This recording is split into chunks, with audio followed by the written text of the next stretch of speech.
ইরানের মূল পারমাণবিক সমৃদ্ধকরণ কেন্দ্রগুলো সম্পূর্ণ ধ্বংস করা হয়েছে বলে মন্তব্য করেছেন যুক্তরাষ্ট্রের প্রেসিডেন্ট ডোনাল্ড ট্রাম্প। ইরানের ৩টি পরমাণু কেন্দ্র লক্ষ্য করে হামলার পর জাতির উদ্দেশ্যে দেওয়া ভাষণে তিনি এই মন্তব্য করেন।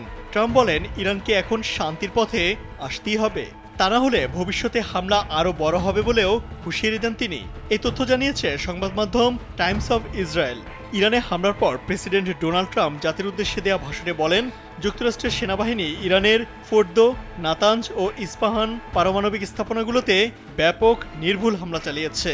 তিনি বলেন, আমাদের লক্ষ্য ছিল ইরানের পারমাণবিক সমৃদ্ধকরণ সক্ষমতা ধ্বংস করা এবং বিশ্বের ১ নম্বর সন্ত্রাস সমর্থক রাষ্ট্রের পক্ষ থেকে আসা পারমাণবিক হুমকির অবসান ঘটানো। আর এটা ওইটা না, কাপড় ধোয়ার একটাই সলিউশন, চাকা অল ইন ওয়ান। ট্রাম্প বলেন, আজ রাতে আমি বিশ্বকে জানাতে পারি এই হামলা ছিল অসাধারণ সফল একটি সামরিক অভিযান। তিনি আরও বলেন, ইরানের মূল পারমাণবিক সমৃদ্ধকরণ কেন্দ্রগুলো সম্পূর্ণরূপে ধ্বংস করে দেওয়া হয়েছে।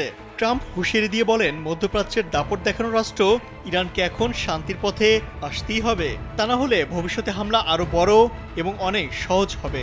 ভাষণের আরেক অংশে প্রেসিডেন্ট ট্রাম্প বলেন, গত ৪০ বছর ধরে ইরান বলে আসছে, আমেরিকার মৃত্যু হোক, ইসরায়েলের মৃত্যু হোক। তারা হাজার হাজার আমেরিকান সহ বহু মানুষ হত্যা করেছে এই অঞ্চলে। ট্রাম্প ইরানের কুদস ফোর্সের সাবেক প্রধান কাসেম সোলাইমানির কথা উল্লেখ করেন, যাকে তিনি ২০২০ সালে হত্যা করার নির্দেশ দিয়েছিলেন। তিনি বলেন, আমি অনেক আগেই সিদ্ধান্ত নিয়েছি, এটা আর চলতে দেয়া যাবে না এবং সেটা আর চলবে না। এরপর তিনি ইসরায়েলের প্রধানমন্ত্রী বেনিয়ামিন নেতানিয়াহুকে ধন্যবাদ ও অভিনন্দন জানান। ট্রাম্প বলেন, আমরা দল হিসেবে কাজ করেছি, হয়তো এরকম সহযোগিতা অতীতে কখনো দেখা যায়নি। আমরা ইসরায়েলের জন্য ভয়ঙ্কর হুমকি একদম মুছে দেওয়ার পথে অনেক দূরে এগিয়ে গেছি। তিনি ইসরায়েলি সেনাবাহিনীর ভূয়সী প্রশংসা করেন এবং এই অভিযানে অংশ নেওয়া মার্কিন সেনাদের ধন্যবাদ জানান। তিনি বলেন, আশা করি ভবিষ্যতে এই ধরনের অভিযানে তাদের আর প্রয়োজন পড়বে না।